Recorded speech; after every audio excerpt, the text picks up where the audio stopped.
네.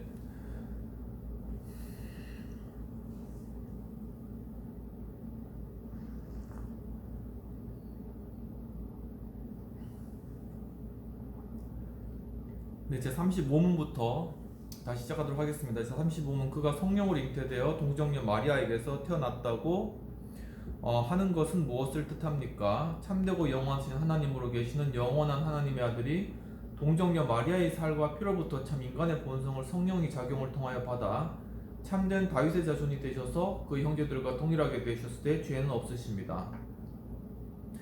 여기에는 바로 예수 그리스도께서 다윗의 자손으로 오실 것이다라는 것이 구약에 미리 예표된 그러한 내용이었습니다.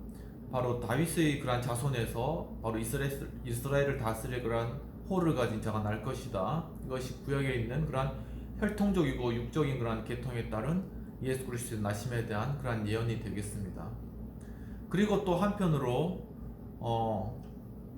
우리가 영적인 그러한 부분들을 우리가 또한 육적인 부분들과 함께 살펴볼 필요가 있습니다.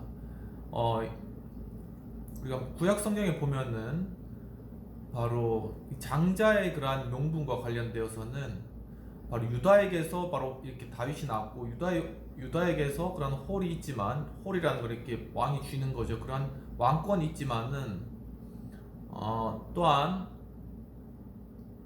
바로 영적으로는 이제 그 장자의 명분은 또 요셉을 따른다 그러한 내용들이 있습니다. 즉 바로 예수 그리스도 그분께서는 바로 그 예수 그리스도의 육신의 아버지가 요셉인 거죠. 요셉 이름이 요셉입니다. 그런데 바로 이 성경의 구약에서는 바로 요셉이 바로 이러한 장자의 명분을 잇는다 그런 말씀이 나오고 있습니다. 그리고 이스라엘의 그런 족보상에는 요셉은 없어지고 그 다음에 므낫세와 에브라임 이렇게 나오는 거죠. 그러니까 요셉은 어디에 갔나 이렇게 이제 의문을 가질 수가 있습니다. 그런데 바로 이 요셉은 바로 예수님의 그런 아버지로서 요셉이라는 이름으로 그렇게 등장하게 되는 그러한 일들을 볼 수 있습니다. 이것이 이제 어떤 서양의 그런 어떤 인지적인 어떤 그러한 흐름이나 이성적이고 논리적인 그러한 해석학에 따르면은 해석이 안 되고 그리고 이제 거기에 대해서 뭐 입증도 안 되는 그런 것입니다. 그렇지만은 우리가 바로 사람의 인명, 바로 그 이름 자체 거기에도 하나의 어떤 상징적인 의미가 있다는 그러한 측면들로 보았을 때는 바로 이러한 요셉이라는 그러한 이름 자체가 바로 예수 그리스도의 그러한 영적인 계통을 잇는 하나의 상징적인 그러한 요셉이라는 이름 그 자체가 사용되었다는 거죠. 그렇기 때문에 우리가 그러한 상징을 통하여서 성경을 바라볼 때는 바로 이런 구약에 나와 있는 바로 장자의 명분이 요셉에게 갔다는 그러한 내용들이 해석이 되게 되는 것입니다. 그래서 육적인 계통으로는 바로 다윗의 자손으로 나서 바로 예수 그리스도께서 그렇게 태어나셨지만은 그렇지만은 또한 영적인 그러한 어떤 계보로 봐서는 바로 그 요셉이라는 어떤 그러한 장자의 그러한 명분, 영적인 그러한 명분을 통하여서 예수 그리스도께서 나신 것이다. 그러니까 두 가지의 그러한 장자의 명분이 육체적으로 보이는 것들과 영적인 그러한 계통들이 함께 이렇게 이어져서 상징적으로 내려오는 것을 우리가 발견할 수 있다는 그러한 내용이 되겠습니다. 좀 더 구체적인 것은 좀 더 깊이 있게 또한 책을 통해서 공부할 수 있는 시간이 있었으면 좋겠습니다. 제36문에 당신은 그리스도의 거룩한 잉태와 탄생으로부터 어떠한 유익을 얻게 됩니까? 그가 우리의 중보자가 되시고 자기의 순결함과 완전한 거룩함으로 내가 빠져있는 죄를 하나님 앞에서 덮어주십니다 라는 것에 대한 대답이 되겠습니다. 제15주일 예수님의 고난과 죽으심이라는 그러한 주제로 제37문에서 제39문까지를 다루어 보았습니다. 제37문 당신은 그리스도가 고난받으셨다는 말을 어떻게 이해합니까? 라는 그한 질문에 대한 대답으로는 그는 전생애 동안 특히 마지막에 전 인류에 대한 하나님의 진노를 몸과 영혼에 짊어져서 한 번에 드리는 속죄물인 그 그리스도의 고난으로 우리의 몸과 영혼을 영원한 저주로부터 구원하셨고 우리에게 하나님의 은혜와 의와 영원한 생명을 획득해 주셨습니다라는 것에 대한 대답이 되겠습니다.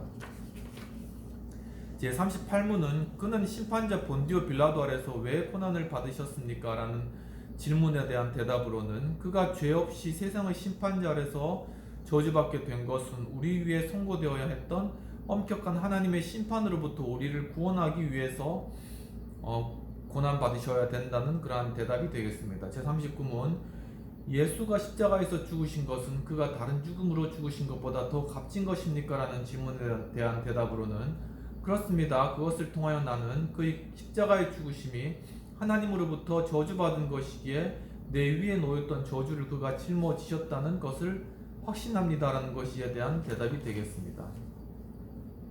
제16주일의 십자가의 죽음과 장사됨에 대해서 제40에서 44문까지를 다루었습니다. 제40문 왜 그리스도는 죽임을 당하셔야 했습니까? 라는 질문에 대해서는 그에 대한 대답은 하나님의 진리와 의 때문에, 즉 하나님의 아들이 죽음을 통하는 것 외에는 우리 죄에 대한 대가를 지불할 수 있는 다른 방법이 있을 수 없기 때문입니다. 라는 것에 대한 대답이 되겠습니다. 제41문 왜 그는 장사 지낸 바 되었습니까? 라는 것에 대한 대답으로는 그가 참으로 죽었다는 것을 이것으로 증거하기 위해서입니다. 라는 것이 대답이 되겠습니다. 제42문 그리스도가 우리를 위하여서 죽으셨음에도 불구하고 우리가 죽어야 하는 것은 무슨 이유입니까? 라는 그러한 질문에 대한 대답으로 우리의 죽음은 우리의 죄값이 아니고 다만 죄의 죽음이며 영원한 생명의 출구이기 때문입니다. 라고 대답해서 이제 그리스도를 믿는 우리에게 있어서는 죽음의 의미가 바뀌었다는 그러한 의미가 있습니다. 제43문 우리는 십자가에서 그리스도의 죽음과 제물로부터 어떤 종류의 유익을 더 많이 얻게 됩니까? 라는 그러한 질문에 대한 대답은 그와 함께 그의 능력을 통하여 우리의 옛사람이 못 박혀 죽었으며 장사 지낸 바 되고 그럼으로써 우리 안에서 육신의 악한 욕심이 더 이상 지배하지 못하게 되고 우리가 스스로 그에게 감사로 희생을 드릴 수 있게 된 것입니다. 라는 것에 대한 대답이 되겠습니다. 즉 이젠 우리가 예수 그리스도와 함께 연합한 자가 되면 이젠 우리가 감사로 예수 그리스도께 감사의 희생 제물을 드릴 수 있는 그러한 제사장의 직분을 얻게 된다는 그러한 내용이 되겠습니다. 제43문 지옥으로 내려가셨다는 말이 왜 나옵니까? 나는 내가 받아야 할 극도의 시련에서 벗어났음을 보장받는다는 것입니다. 나의 주 그리스도께서 십자가를 전후하여 그 영혼으로 짊어졌던 그 말할 수 없는 심려와 고통, 공포를 통하여 나를 지옥의 공포와 고통으로부터 구해주셨다는 것입니다. 라는 것에 대한 대답이 되겠습니다. 제17줄로 넘어와서는 그리스도의 부활과 승천 함께 하심에 관한 주제를 다루었고 제45문은 그리스도의 부활은 우리에게 무슨 유익이 있습니까? 라는 질문에 대해서는 첫째로 그는 자신의 부활을 통하여 사망의 권세를 이기셔서 우리로 하여금 그가 우리에게 그의 죽음을 통하여 획득해 주신 의에 참여할 수 있게 해 주셨습니다. 둘째로 우리도 지금 그의 능력을 통하여 새 생명으로 부활되었습니다. 셋째 우리의 축복이 그리스도의 부활의 확실한 보증입니다. 라는 것에 대한 대답이 되겠습니다. 제46문은 당신은 그가 하늘로 가신 것을 어떻게 이해하고 있습니까? 라는 질문에 대한 대답으로 그리스도는 땅 위에서 그의 제자들의 목격하에 하늘로 올라가셨으며 그가 산자와 죽은 자를 심판하러 오실 때까지는 거기 계실 것입니다. 라는 것에 대한 대답입니다. 제47문 그리스도는 그가 우리에게 약속하신 것처럼 세상의 마지막까지 우리와 함께 하시지 않습니까? 이에 대한 대답은 그리스도는 참 인간이요 참 하나님이십니다. 그는 인간적인 본성으로는 지금 이 땅 위에 계시지 않습니다. 그러나 그의 신성과 위엄과 은혜와 그의 영으로 우리와 항상 함께 하십니다. 제48문 만일 신성이 있는 모든 곳에서 인성이 함께하지 않는다면 그리스도 안에 있는 두 본성은 이와 같은 방식으로 서로 분리되어 있는 것이 아닙니까? 결코 그렇지 않습니다. 신성은 불가야하고 어디에나 현존하기 때문에 그의 귀한 인성 외부에 있을지라도 그 안에 있어서는 인격적으로 인성과 결합되어 있습니다. 이러한 내용을 통하여서 우리는 예수 그리스도께서 육체를 가지신 그런 우리와 동일한 인간이시고 또한 우리가 승천하신 예수 그리스도도 바로 우리와 동일한 그런 육체를 가지신 분이시지만 그분의 영은 바로 영으로서 우리와 지금도 함께하고 계시다는 뜻을 우리가 알 수 있습니다. 이와 같이 우리 역시 마찬가지로 우리의 육신은 여기에 있지만 우리의 영은 또한 자유롭게 또한 자유로운 그러한 모습으로 우리가 우리의 영은 움직여 나갈 수 있다는 그러한 사실입니다. 보면은 엘리사 선지자의 그러한 내용이 구약 성경에 나옵니다. 그런데 엘리사 선지자는 나아만 장군의 문둥병을 고쳐주는 그러한 역사를 이루게 됩니다. 그 엘리사 선지자가 나아만 장군이 왔을 때 가서 요단강 물에 몸을 담그어서 7번 담그면 나을 것이다 했을 때 나아만 장군이 처음엔 듣지 않았죠. 그리고 엘리사가 나와보지도 않았기 때문에 굉장히 기분이 나빴습니다. 그런데 그의 부하들의 말을 듣고 그가 요단강에 가서 7번 몸을 담그자 그의 몸이 아기의 몸과 같이 완전히 변화된 것이죠. 그래서 다시 나아만 장군이 엘리사에게 찾아와서 예물을 드리려고 할 때 엘리사가 만나주지도 않습니다. 그래서 나아만 장군이 이제 돌아가죠. 근데 그것을 지켜보던 엘리사의 종이 나아만을 따라가서 자기 주인이 어떤 옷 두벌하고 이런 여러 가지 그런 것들을 요구했다고 거짓말을 하면서 그것을 이제 가져와서 숨기는 그런 일이 발생합니다. 그런데 엘리사가 바로 그 종에게 게하시죠. 그 게하시 종에게 네가 왜 나한테 거짓말을 하느냐. 바로 나아만 장군이 그 말에서 내릴 때 내 마음이 떨렸다. 즉 엘리사는 집에 있었지만은 이미 그 마음과 생각 자체는 그 나아만 장군과 게하시가 서로 만나는 그 장소에 가 있었다는 겁니다. 또 바울도 고린도 교회에 관하여서 그들이 음행을 저지르고 또한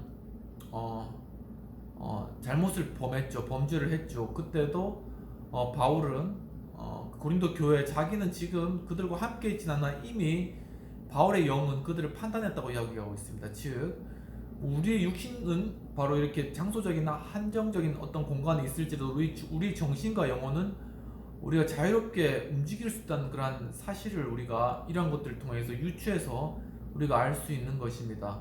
바로 그런 동일한 방식으로 바로 삼위일체 하나님께서도 예수 그리스도는 육신의 몸으로 하나님 우편에 지금 계시지만은 그의 영으로서 바로 성령으로서 바로 지금도 우리와 함께 하시는 거죠.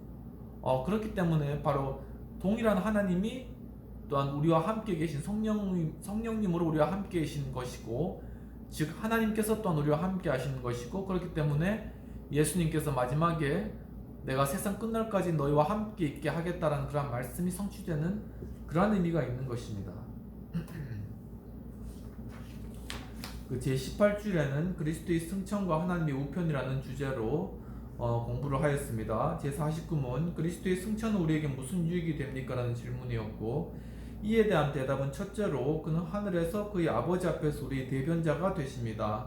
둘째로 우리는 머리 되신 그가 자기 지체인 우리를 자기에게로 이끌 것임을 보증하는 하늘의 우리 육신을 담보물로 가지고 있는 셈입니다.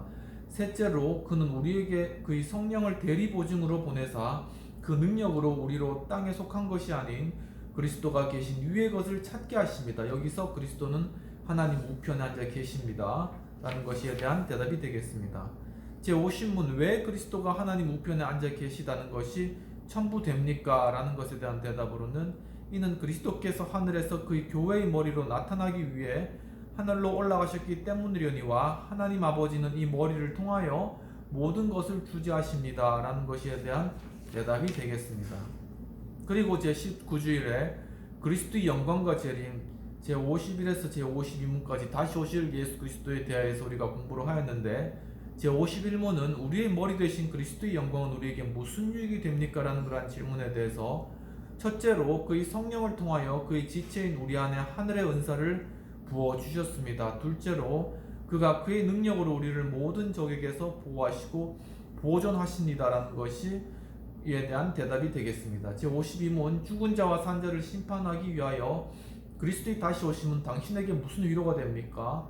이에 대한 대답은 극심한 고난과 핍박 가운데서도 전에 나를 위해 하나님의 법정에서 변론해 주셨고 나에게 내릴 모든 저주를 제거해 주신 심판주가 당당한 모습으로 하늘로부터 오셔서 그와 나의 모든 원수를 영원한 멸망 가운데 던져 넣으시고 나를 모든 예정된 사람들과 함께 하늘의 기쁨과 영광 가운데로 데려가실 것을 기대하는 것입니다 라는 것이 이에 대한 대답이 되겠습니다.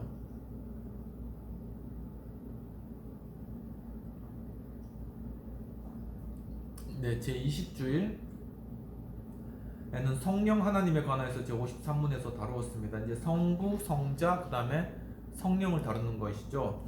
제53문에 당신은 성령에 관하여서 무엇을 믿습니까? 라는 질문에 대한 대답으로 먼저 그는 아버지와 아들과 함께 동등하게 영원한 하나님이십니다. 둘째로 나로 하여금 참된 믿음을 통하여 아무런 공로도 없이 그리스도와 그의 모든 은혜에 참여하게 하시고 나를 위로하시고 영원토록 나와 함께 하실 성령이 나에게 주어졌습니다. 라는 것이에 대한 대답이 되겠습니다. 제21주일에는 교회에 대한 고백으로 당신은 거룩한 그리스도 보편 교회에 대해서 무엇을 믿습니까? 라는 질문을 해보았고요. 제22주일에는 성도의 교제와 재용서와 육체의 부활과 영성에 관해서 제55문 당신은 거룩한 성도의 교제를 어떻게 이해하고 있는가? 그리고 제56문 당신은 죄의 용서에 관해서는 무엇을 믿고 있는가? 그리고 제57문 육체의 부활은 당신에게 무슨 위로가 있는가? 그리고 58문 영생은 당신에게 무슨 위로가 됩니까? 라는 그러한 질문들을 하게 되었습니다. 제23주일에는 믿음으로 이롭게 되는 일들에 관하여서 제59문에서 61문까지 다루었고 제59문 만일 당신이 이런 모든 것을 믿는다면 이런 것들이 당신에게 지금 무슨 도움이 됩니까? 제60문 당신은 어떻게 하나님 앞에서 의롭게 됩니까? 제61문 무슨 이유로 당신이 오직 믿음으로만 의롭게 되었다고 말합니까? 이러한 질문들을 우리가 다뤄보았습니다. 제24주일에는 선한 행위와 의와의 관계에 관해서 제62문에서 제63문까지 다루면서 제62문에서는 인간의 선한 행위들은 무엇 때문에 하나님 앞에 의던 의로움의 한 부분도 될 수 없는 것입니까? 라는 질문. 제63문에서는 하나님이 우리의 선한 행위를 이 세상과 내세에서 보상하시기를 원하실 때도 우리의 선한 행위들은 아무런 공로가 되지 않는 것입니까? 제64문 이런 교훈은 사람들을 나태하게 하고 방종하게 만드는 것은 아닙니까? 라는 그러한 질문들을 또한 해보았습니다. 제25주일에는 거룩한 성례에 관하여서 우리가 공부를 하였는데 제65문에서는 믿음만이 우리를 그리스도와 그의 모든 그의 축복에 참여하도록 해준다면 그런 믿음이 어디에서 생깁니까? 라는 그러한 질문을 해보았고 제66문에서는 성례란 무엇입니까? 제67문에서는 이런 두 가지 말씀과 성례는 우리 믿음을 구원의 유일한 근거로서 십자가에서 수행된 예수 그리스도의 희생으로 향하도록 하십니까? 라는 그러한 질문들을 던져보았습니다. 제68문에 그리스도는 신약 성경 속에 몇 개의 성례를 제정하셨습니까? 라는 질문을 해보았고 그에 대한 대답은 두 가지, 즉 거룩한 세례와 성만찬입니다. 라는 대답을 해보았습니다. 또한 제26주일에는 거룩한 세례에 관하여라는 주제로서 제69문 거룩한 세례에서는 십자가에서 이루어진 유일한 그리스도의 희생이 당신에게 이롭게 되는 것을 어떻게 기억하고 확신합니까? 제70문은 그리스도의 피와 영으로 씻음 받았다는 것은 무엇을 뜻합니까? 라는 질문을 던져보았습니다. 제71문은 그리스도는 우리가 세례의 물로서 보다는 그의 피와 영으로서 확실히 씻어졌다는 것을 어디에 약속하고 있습니까? 라는 질문도 던져보았습니다. 제27주로 넘어가서는 죄 씻음과 유아 세례라는 그러한 주제로서 제72문 그러면 외부적인 물의 씻음이 죄의 씻음 그 자체입니까? 라는 질문. 그리고 제73문 왜 성령은 세례를 중생의 씻음과 죄의 씻음이라고 하십니까? 라는 질문. 제74문 유아 세례는 베풀어야 합니까? 라는 그러한 질문도 던져보았습니다.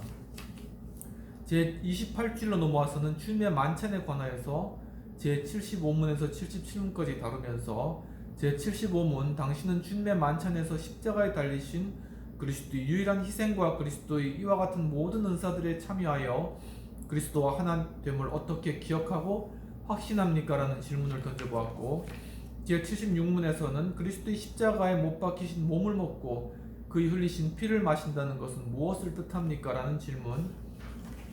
또한 제77문 믿는 자들이 떡을 떼고 잔을 마실 때 그들을 그의 몸과 피로 먹이시고 마신다는 것을 그리스도는 어디에서 약속하고 있습니까? 라는 그러한 질문도 던져보았습니다. 제29줄에는 주님의 몸과 피에 관해서 제78에서 79문까지 다루면서 제78문에 떡과 포도주가 그리스도의 본질적인 몸과 피로 변화됩니까? 라는 질문. 그리고 제79문 왜 그리스도는 떡을 그의 몸으로 잔을 그의 피로 또는 피로 세워진 새 언약이라고 칭하고 바울은 예수 그리스도의 몸과 피의 교제 직접 먹고 마심이라고 말하고 있습니까? 그런 질문을 던져보았습니다. 그리고 제30주일의 주님의 만찬과 교환 미사의 차이점과 관련해서 제80에서 82문까지 다루면서 제80문 주님의 만찬과 교황의 미사 사이에는 어떤 차이가 있습니까? 그리고 제81문에 누가 주의 만찬에 참여할 수 있습니까? 그리고 제82문은 무신론자여 불신앙자라고 고백하고 생활하는 자들도 성만찬에 참여가 가능합니까? 라는 그러한 질문을 던졌고 제31주일에 천국 열쇠의 직무와 설교 참여라는 그러한 주제로서 제83문 천국 열쇠의 직무는 무엇입니까? 라는 질문. 그리고 제84문 거룩한 복음의 설교를 통하여 천국이 어떻게 열려지며 또한 닫혀지게 되는 것입니까? 제85문 기독교의 참여 규정을 통하여 천국이 어떻게 닫혀지고 열려집니까? 라는 그런 질문도 우리가 던져보게 된 것입니다.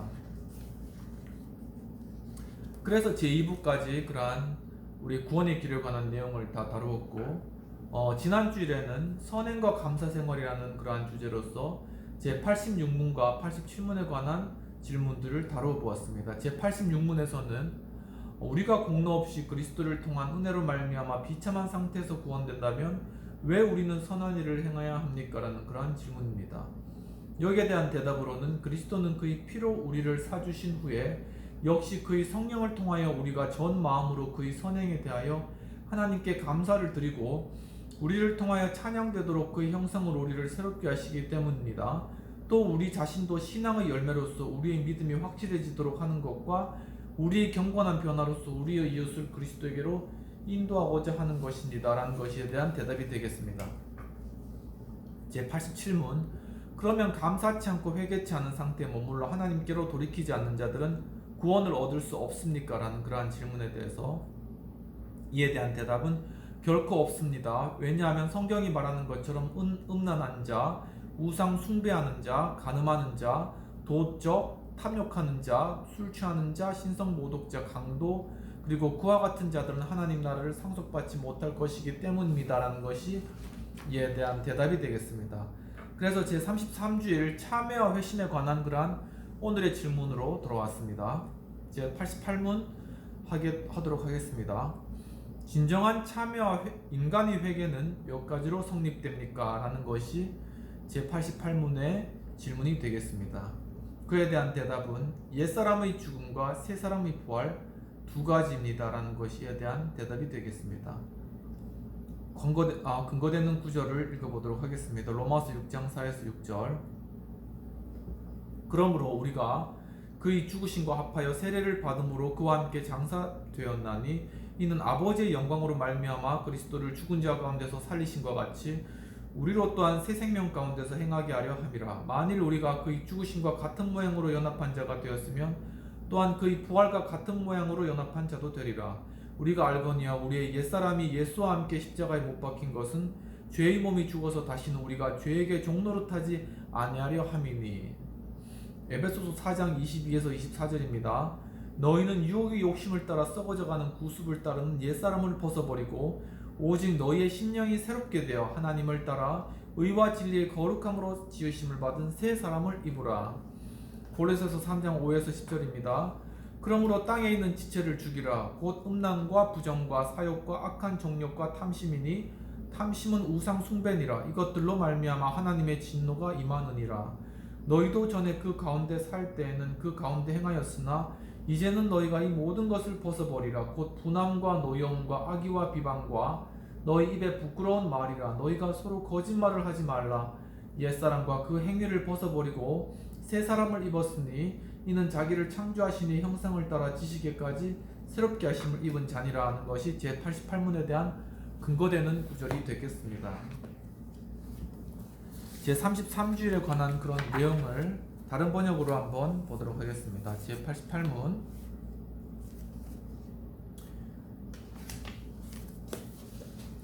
참다운 회개 또는 회심에는 몇 가지가 있습니까? 라는 것이 제88문에 대한 다른 번역의 질문이 되겠습니다. 여기에 대한 대답으로는 두 가지인데 하나는 옛사람이 죽는 것이고 또 하나는 새 사람으로 사는 것입니다. 과연 이러한 회심이 꼭 중요한가? 라는 그러한 질문을 해볼 수 있겠습니다. 그런데 여기에 대해서 현세의 그러한 회심은 내세의 영생을 얻는 것만큼이나 굉장히 중요한 것이고 물과 성령으로 그러한 거듭나는 과정이라는 것을 알 수 있습니다. 그리고 과연 그러한 것은 어떤 것인가? 라는 것을 우리가 또한 질문해 볼 때 헬라어로는 메타노이아라고 이야기하며 회심, 참회, 회개라는 것, 곧 악한 것에서 되돌림이라는 그러한 뜻이 있는 것입니다. 즉 회심은 마음을 돌이키는 것이고 성령의 감동을 통하여서 결심하는 것을 의미하는 것입니다. 또한 참회하며 또한 회개하는 것을 뜻하는 것입니다. 그리고 또한 이러한 회심은 죄에 대해서 죽는 것, 그리고 비애감, 그리고 각오, 결단을 가지는 것이고 새 사람으로서의 살아가는 삶을 의미하는 것입니다. 즉 은혜를 간직하고 회심하여 약속의 말씀을 믿는 그러한 믿음을 의미하는 것이 되겠습니다. 제 89문으로 넘어가도록 해보겠습니다. 옛사람의 죽음이란 무엇입니까? 라는 질문입니다. 여기에 대한 대답으로 죄를 지음으로 탄식하며 그것들을 점점 미워하고 회피하는 것입니다. 라는 것이 이에 대한 대답이 되겠습니다. 근거되는 구절은 로마서 8장 13절 너희가 육신대로 살면 반드시 죽을 것이로되 영으로서 몸의 행실을 죽이면 살리니 유엘스 2장 13절 너희는 옷을 찢지 말고 마음을 찢고 너희 하나님 여호와께로 돌아올지어다. 그는 은혜로우시며 자비로우시며 노하기를 더디하시며 인애가 크시사 뜻을 돌이켜 재앙을 내리지 아니하시나니. 제89문을 다른 번역으로 해보겠습니다. 옛사람을 죽이는 일이란 무엇입니까? 우리의 죄를 마음 깊이 슬퍼하고 그것을 더욱더 미워하고 피하는 일입니다. 라는 것이 다른 번역이 그러한 대답이 되겠습니다. 그렇다면 제90문에 새 사람의 부활은 무엇입니까? 라는 그러한 질문이 되겠습니다. 여기에 대한 대답은 하나님의 뜻에 따라 모든 선한 행위 가운데 살기 위하여 하나님 안에서 그리스도를 통한 진정한 기쁨과 즐거움과 사랑을 가지는 것입니다. 라는 것이 이에 대한 대답이 되겠습니다. 근거되는 말씀으로는 로마서 5장 14에서 17절 그러나 아담으로부터 모세까지 아담의 범죄와 같은 죄를 짓지 아니한 자들까지도 사망이 왕노릇하였나니 아담은 오실자의 모형이라. 그러나 이 은사는 그의 범죄와 같지 아니하니 곧 한 사람의 범죄를 인하여 많은 사람이 죽었은즉 더욱 하나님의 은혜와 또한 한 사람의 예수 그리스도의 은혜로 말미암은 선물은 많은 사람에게 넘쳤느니라. 또 이 선물은 범죄한 한 사람으로 말미암은 것과 같지 아니하니 심판은 한 사람으로 말미암아 정죄에 이르렀으나 은사는 많은 범죄로 말미암아 의롭다 하심의 이름이니라. 한 사람이 범죄로 말미암아 사망이 그 한 사람을 통하여 왕노릇하였은즉 더욱 은혜와 의의 선물을 넘치게 받는 자들은 한 분 예수 그리스도를 통하여 생명 안에서 왕노릇하리로다. 이사야 57장 15절입니다. 지극히 존귀하며 영원히 거하시며 거룩하다 이름하는 이가 이와 같이 말씀하시되 내가 높고 거룩한 곳에 있으며 또한 통례하고 마음이 겸손한 자와 함께 있나니 이는 겸손한 자의 영을 소생시키시며 통회하는 자의 마음을 소생시키려 함이라. 로마서 6장 10에서 11절 그가 죽으심은 죄에 대하여 단번에 죽으시며 그가 살아계심은 하나님께 대하여 살아계심이니 이와 같이 너희도 너희 자신을 죄에 대하여는 죽은 자여 그리스도 예수 안에서 하나님께 대하여는 살아있는 자로 여길지어다. 제91문 어떤 것이 선한 것입니까? 라는 질문입니다. 대답은 홀로 하나님의 법에 따라 참 믿음에서 그에게 영광을 돌리기 위해 이루어지는 행위들이며 우리의 선한 생각이나 인간의 규정에 근거된 것은 아닙니다. 라는 것에 대한 대답이 되겠습니다. 로마서 14장 23절 의심하고 먹는 자는 정죄되었나니 이는 믿음을 따라 하지 아니하였기 때문이라. 믿음을 따라 하지 아니하는 것은 다 죄니라. 에베소서 2장 10절 우리는 그의 만드신 바라 그리스도 예수 안에서 선한 일을 위하여 지으심을 받은 자니 이 일은 하나님이 전에 예비하사 우리로 그 가운데 행하게 하려 하심이니라. 고린도전서 10장 31절 그런즉 너희가 먹든지 마시든지 무엇을 하든지 다 하나님의 영광을 위하여서 하라. 네, 해설을 한번 읽어보도록 하겠습니다. 제88문에서 91문 사이 하이드베르크 요리 문답서는 여러가지 교리적인 주제들을 다루고 있습니다. 먼저 참된 회심에 대하여 질문하고 있습니다. 즉 회심은 하나님께로 돌아가는 일로서 그 방법이 어떠한가를 질문하고 또 두 가지로 대답하고 있습니다. 첫째는 옛사람을 죽이는 것이며 다른 하나는 새사람으로 거듭나는 것을 말합니다. 그리고 다시 옛사람을 죽인다는 것과 새사람으로 살린다는 것이 무엇을 뜻하는지를 묻고 대답을 제공합니다. 그 핵심은 역시 죄에 대하여 하나님께 진심으로 뉘우치는 미워하는 회심을 말하고 있으며 그리스도로 말미암아 주 안에서 기뻐하고 하나님의 뜻을 따라 선한 행동으로 보답하는 삶으로 사모하고 즐거워하는 것을 제시하였습니다. 그리고 회심의 결과로서 선행이 무엇인지를 또한 밝히고 있습니다. 회심과 선행을 믿음의 열매라는 것을 강조하여 가르쳐야 할 것입니다. 다시 정리해보면 회심이란 과연 어떤 것인지 우리는 깊은 이해를 가져야 합니다. 네, 오늘 잘데베르크 제33문에 관한 참된 회심에 관한 그러한 내용들을 다루었습니다. 우리가 이러한 내용들을 우리가 깊이 생각하면서 우리가 참으로 우리 옛사람을 죽이고 또한 우리가 새로운 사람으로 거듭나서 정말 우리의 옛 그러한 습성들, 욕심, 탐욕을 다 버리고 정말 그리스도의 그러한 신의 성품에 참여하는 그러한 복된 삶을 모두가 살아가시기를 주님의 이름으로 축복합니다. 기도하고 마치도록 하겠습니다. 하나님 아버지, 오늘 또 하일데베르크 요리 문답서를 또한 함께 공부할 수 있도록 이끌어 주시는 감사합니다. 정말 저희들이 참된 회심과 주님께 돌이키는 그러한 삶에 대해서 공부하였습니다. 주님, 참으로 이와 같이 우리 인생 가운데 이제는 예수 그리스도로 말미암아 거듭난 자로서 우리의 죄를 버리고 온전히 주님을 따라서 거룩하고 신령한 그러한 삶을 살아나가게 주님 인도하시고 그것을 통하여서 그리스도의 빛이 또한 이 땅 가운데 비춰질 수 있도록 인도하여 주옵소서. 주님, 또한 공부할 수 있도록 이렇게 장소를 마련해 주신 주님 감사하고 이 하우스 처치 또한 하우스 카페를 통하여 하나님 선하신 일들이 이루어지고 참 그리스도의 그러한 회심과 또한 변화와 또한 새롭게 거듭난 그러한 삶이 또한 이루어지고 또한 그것을 통하여 또한 이 사회와 이 나라와 이 국가를 변화시켜 나가는 그러한 참 그러한 정말 그러한 곳이 정말 그러한 시작이 바로 이곳에서 또한 이루어질 수 있도록 주님 인도하여 주옵소서. 감사하고 모든 말씀 우리 주 예수님 이름으로 기도합나이다. 아멘. 장시간 시청해주셔서 감사합니다. 다음 주에 또 뵙겠습니다. 감사합니다.